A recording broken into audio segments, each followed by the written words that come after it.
Hello, my friends, and welcome back. Thank you very much for being with me again today. We got a little story here where it's really a big increase in NATO forces that will be present in Europe. Um, it's concerning for very many reasons, but let's see what this article talks about. This article is from Business Insider from today, June 27th, and this is the title. NATO to boost rapid response unit from 40,000 to over 300,000 troops in apparent response to Putin's war. So from 40,000 to 300,000. Well, I think that's a big increase, but what do you think? NATO chief announced announced plans to increase its rapid response unit from 40,000 to 300,000 troops in a move that appears to be prompted by Russia's invasion of Ukraine. Wait a second, it's about 4 months into it. Nevertheless, and I'm quoting, we will transform the NATO response force and increase the number of our high readiness forces to well over 300,000. Jens Stoltenberg told the press conference in Madrid on Monday, according to Reuters. The unit was created after Russia's 2014 invasion of Ukraine. I wasn't aware that in 2014 there was a Russian invasion of Ukraine. Okay. Oh, that's what they said? The newspapers and the mass media? Okay. It must be true then. And was activated for its first collective defense mission a day after Russia invaded Ukraine on February 24th this year. Also invaded 2 times. Got it. Stoltenberg said the expansion marks the biggest overhaul of NATO's defense units since the Cold War, Sky News' Deborah Hines reported. Stoltenberg's comments came days before a NATO summit in Madrid later this week, where the plan will be agreed, Hines reported. So, there you have it. Now we know it. That's no threat. There's no nothing. That's fine. That's a de-escalation. But you see, if Russia invaded a country, that means it's going to get closer to your country. So then you have the right to get ready and get prepared and bring instead of 40,000 to 300,000. But what if Putin says, hey, de-escalate and get your troops away from your borders? Would that be legitimate? Because if I remember correctly, before 2014 and before 2022 actually, in February 24th, Russian troops excuse me, moved along the Ukrainian border, the eastern Ukrainian border, on the Russian territory, about 100,000 or something, according to some news. There were even 150,000 of Russian troops on their territory. All right, and I still remember that some Western countries, including NATO members and Big Boss, asked Putin, Russia, to de-escalate.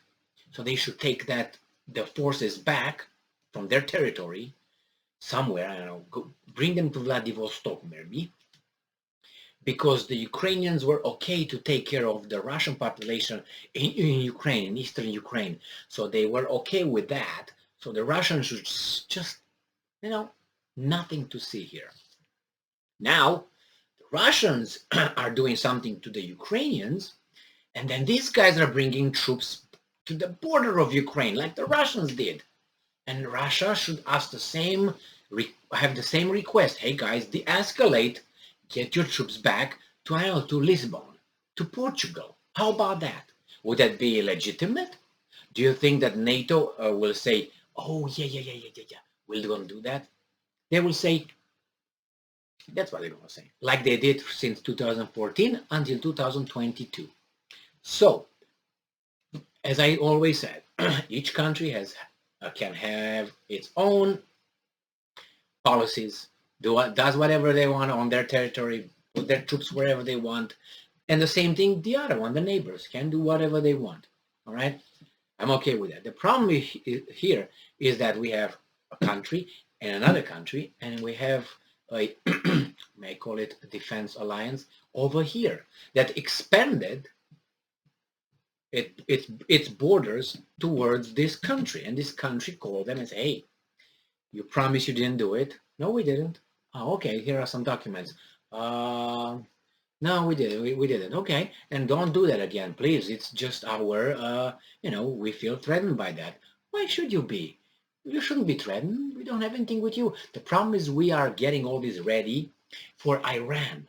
In case Iran hits with some missiles Europe for whatever reason, we're going to put some missile systems in Romania and Poland, but they are for Iran. But if you take the map or the globe, look where Iran is, look where Romania is, where Europe is, and Poland is. And you see that Romania and Poland are very well positioned to be actually against someone else.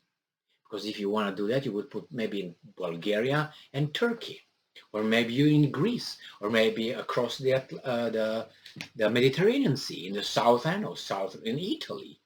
No, no, no. Okay, all right. So there was bullshit. Let's put it this way, and that's what it was.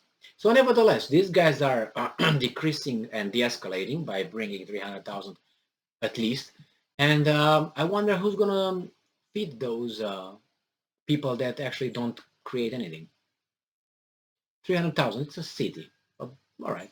Not a big one, but they do not produce anything. They just train and move around and do all kind of tactical movements and so on. So who's going to do that? We are going to do that. Okay. Because someone asked me to do that. Oh, they asked me when I voted. Oh, and I lost. Okay, my candidate lost. So then I have to follow the democratic system, the majority rules. Okay, all right. And what do they do in those 4 years until the next election? They do whatever they want, because when my guy is going to win, then they do whatever they want. And how can I get my guy down? If I say, oh, you just went crazy. He's going to tell me, wait, 4 years. In 4 years, you can vote me out. Until then, I do this to you every day. And you can do anything. That's, respect the democratic system. So nevertheless, the point is this guy's going to have over there 300,000 people, at least, military personnel, which is fine. And I'm pretty sure when things were starting to occur in East Asia, with Taiwan and China, NATO will have about 300,000 troops from all the NATO countries in California, the state of Washington, and Oregon. We're going to have over there to defend the western side of NATO, right? Because, as you know, Romania and all these NATO countries from Europe, they have a lot of fighters in the United States right now defending the western flank. Thank you very much for being with me again today. Stay strong, stay smart, look for the truth, and be just.